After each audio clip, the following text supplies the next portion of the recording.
Como les adelantábamos, este próximo viernes se cumplen 4 años del gobierno y el día siguiente, el 2, el presidente de la República va a estar por la Asamblea General como cada año, realizando un balance y también perspectivas de lo que será este próximo año. Y para hacer conocer qué se puede esperar, recibimos al sociólogo y director de Factum. Eduardo, ¿cómo estás? ¿Qué tal? ¿Cómo están? ¿Qué tal, Eduardo? Estar acá de nuevo.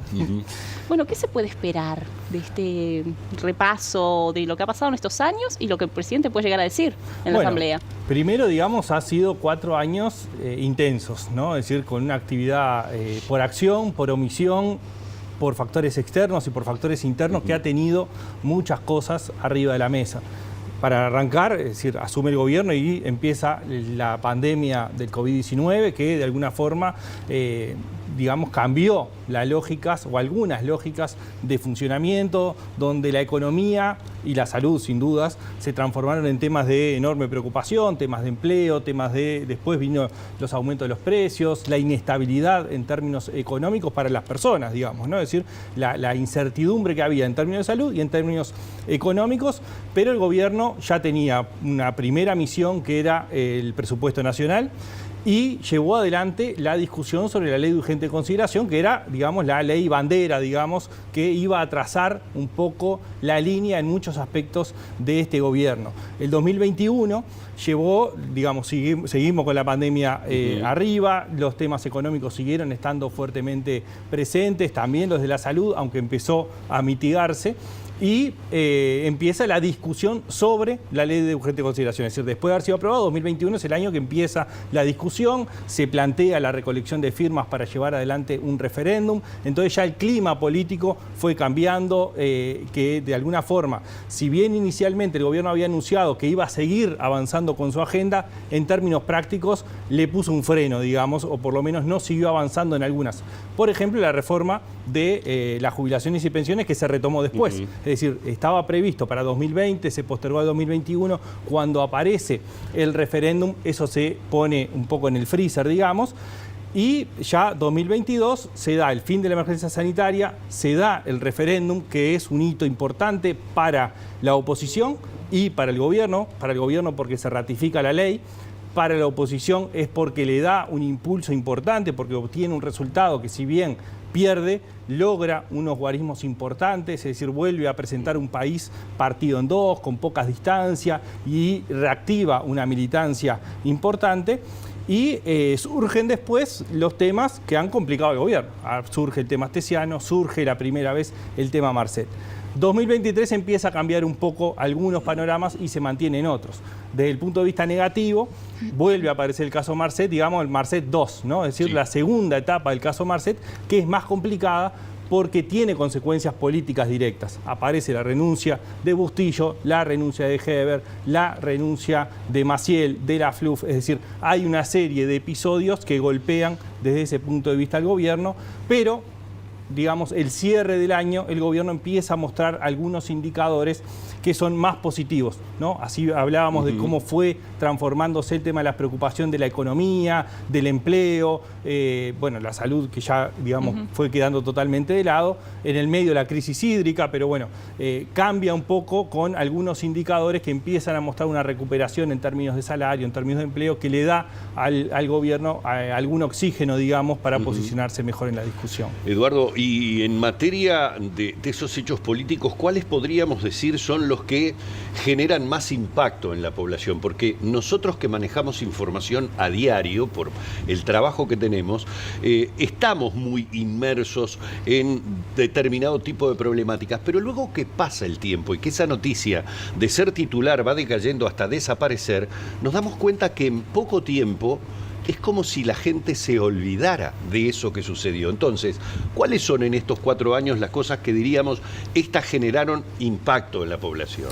Bueno, a ver, por un lado aparecen los temas económicos personales, ¿no? Eso es algo que está presente permanentemente, es decir, cómo sea la situación económica en general, pero que repercute sin dudas en lo personal, es un punto importante. El tema de la seguridad es otro, ¿no?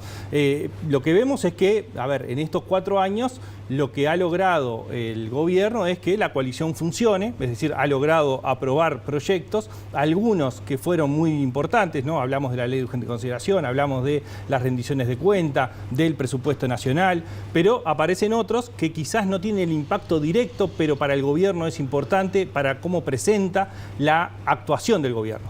La transformación educativa es una. Si muestra resultados o no, será uno de los temas que seguramente se vean el sábado. Pero es un punto que para el gobierno ha sido importante y lo ha puesto en agenda. En momentos de discusión álgidos, la educación aparece con un aumento en la preocupación de la población. El otro es la reforma de jubilaciones y pensiones, también un compromiso que asumió el propio presidente de la República como una cosa personal. Se pone en discusión, aparece, pero después se retira, que es un poco lo que decías, Humberto, ¿no?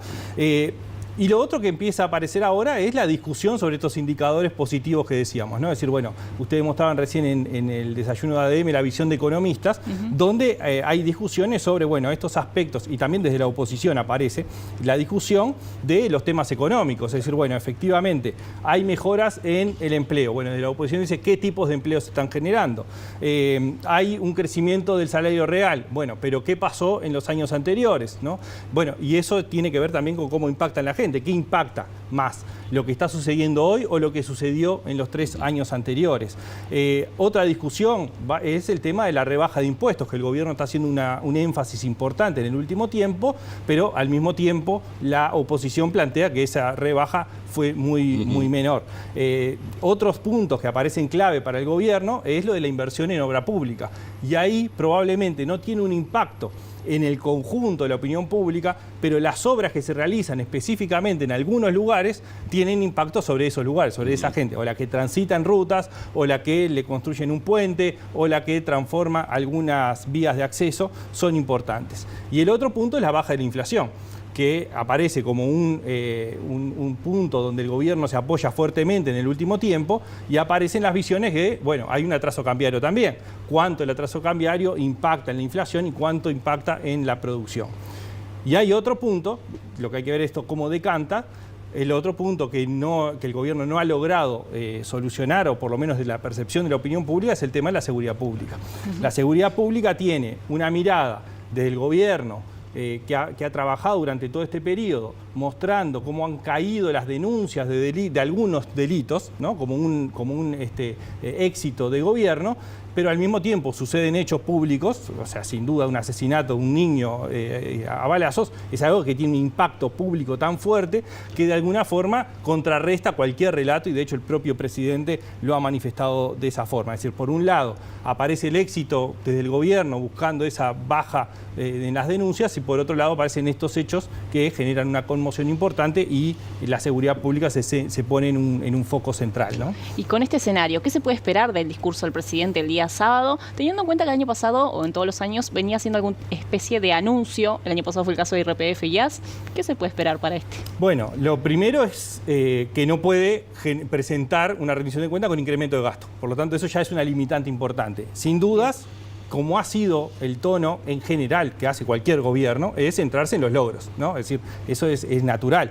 De eso no aparecen dudas en que el foco central va a ser mostrar los logros de este gobierno, y un poco algunos preanuncios tenemos. Es decir, bueno, la conferencia de prensa de la ministra de Economía, Arbeleche, ya dio algunas líneas de por dónde va el tema del déficit fiscal, de la inflación, del empleo, también declaraciones del ministro de Trabajo. Es decir, esas cuestiones van, digamos, es lo que se espera.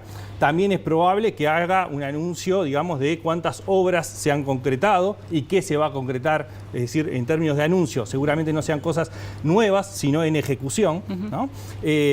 El avance probablemente esté el tema de la ley de jubilaciones y pensiones, porque el 2 de marzo del año pasado estaba en discusión y anunció que se aprobaba en los próximos días. Demoró unas semanas más, pero terminó aprobándose, y estando el plebiscito arriba de la mesa, probablemente él lo ponga arriba de la mesa. La transformación educativa que hablamos también es probable que esté, no sé si con resultados tangibles, pero sí por lo menos en algún tipo de declaración. Y hay un énfasis que ha puesto el gobierno en las últimas semanas que tiene que ver con lo social, digamos, ¿no? Con el rol del Ministerio de Desarrollo Social, con la inversión en atención a vulnerabilidades, con la apertura del centro en la cuenca del Casaballe. Es un énfasis que ha hecho el gobierno en el último tiempo. Y la incógnita tiene que ver con lo que hablamos recién, la seguridad pública, es decir, cuánto puede apoyarse en mostrar los resultados favorables y cuánto puede hacer algún tipo de autocrítica o de disconformidad con lo que está sucediendo en estos casos más crudos, más duros, que tienen que ver con los homicidios. Para recordarle un poco a la gente lo que es habitual, normalmente lo que el presidente hace, es probable que siga esa línea, es hacer una recorrida ministerio por ministerio en donde se dice, se hizo esto y esto, pero todavía este año nos queda por inaugurar o por hacer o por tal cosa. El gran debe puede ser justamente en aquellas situaciones que hoy, por lo menos para la opinión pública, son las más sensibles. Caso seguridad, caso el tema de los homicidios, caso la participación muchas veces, obviamente que en forma involuntaria, de niños como víctimas de esas situaciones de inseguridad. No, sin duda eso pone un foco distinto a lo que se podría llegar a esperar. El lunes nos vemos entonces. El lunes estamos viendo cómo transcurrió finalmente ese 2 de marzo de 2024. Muy bien, te esperaremos aquí. Muchas gracias, Eduardo.